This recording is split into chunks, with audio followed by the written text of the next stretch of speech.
Is the Galaxy G Fold the next big thing in foldable smartphones? Well, we've some exciting new details about the Samsung Galaxy G Fold. The Galaxy G Fold is going to introduce a tri-fold design, something that's already been attempted by Huawei with their Mate X, but with some significant differences.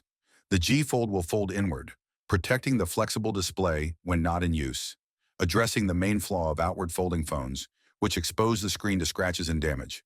And the Samsung Galaxy G Fold come with the 6.5-inch outer display unfolds into a 10-inch tablet, offering a great balance between the compactness of a phone and the expansiveness of a tablet.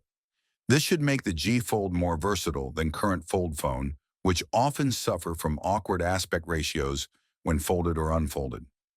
Unlike previous models, the G Fold will use a G-type fold, meaning the screen will be safely tucked inside when folded, reducing exposure to scratches and other damage.